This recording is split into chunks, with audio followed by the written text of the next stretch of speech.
E como é que era a cobrança? Porque assim, você era diretor, viajava com o time, viajava com a torcida. E como é que eram as cobranças? A cobrança... Por exemplo, assim, o time perdeu, precisa de jogador e tal, e o cara fica falando... Abria a minha sala. Minha sala participava o Bolacha, o Guilherme, que você conhece, o Tadeu, a torcida participava. Aí já veio a Coração Grená, já tinha a Boca do Lixo também ainda. Até hoje a Afeganistão já começou a nascer, né? E participavam comigo de reuniões, normal. A porta era aberta, o torcedor dava opinião, discutia. Lógico que alguns assuntos administrativos a gente tinha que tratar com a diretoria, né? Mas a torcida sempre estava presente comigo, nos bons e maus momentos. A torcida sempre participou. Não é, vamos dizer assim, desculpa o termo, hoje o torcedor da Ferroviária não consegue ver um jogo-treino, é vetado. Não consegue ver um coletivo. Hoje ninguém, o torcedor da Ferroviária não conhece. Então, os times hoje geralmente passam por isso. A maioria, nem todos. Uhum.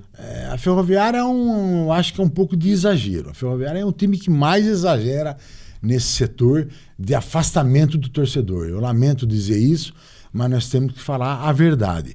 O torcedor não assiste coletivo, o torcedor não acompanha jogos treinos, né?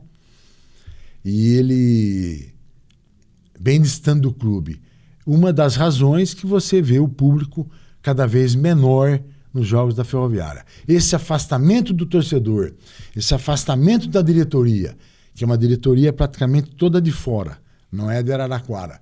Não tem ex-jogadores como diretores, como a maioria de clubes. Sim. Tem clubes grandes que são SA, que são SAF também. Mas você vê que tem ex-jogadores como diretores de futebol. Ex-presidentes que participam de um conselho de futebol, de um conselho de administração, na própria diretoria de clubes amadores, das equipes de base. A Ferroviária, infelizmente, a gente não pode omitir isso, porque é uma realidade, uma distância muito grande entre ex-atletas da Ferroviária. Nós temos aqui em Araraquara craques. Você falou o Vica, que vai estar aqui presente nesse debate que você falou. Nós temos o Mauro Pastor. Douglas Onça, que foi um ícone, uma história viva da Ferroviária. Marco Antônio, Edmilson. O Pio, com um pouquinho mais de idade, mas foi um grande jogador. O Ney mora aqui em Nova Europa. Sérgio Bergantin mora em Araraquara.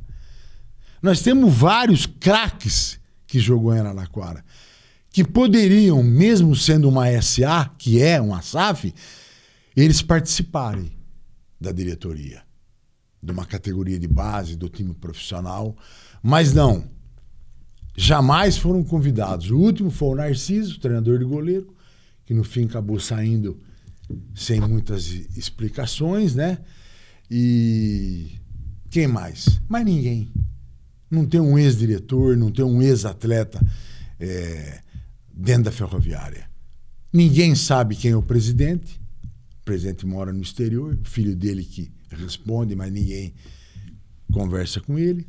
Tem um diretor de futebol, que é de fora também, de vez em quando ele dá entrevista. O jogador não tem. O jogador gosta de conversar com o diretor. O jogador gosta de negociar com o presidente. Conversar no dia a dia. Não, é só comissão técnica, é só a equipe técnica. A Ferroviária hoje é uma equipe técnica que comanda a Ferroviária. O diretor é um só, como eu disse, não é nem da cidade.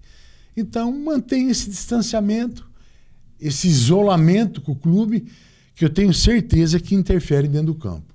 Eu tenho absoluta certeza. E você vê todas as decisões na Ferroviária, no estádio.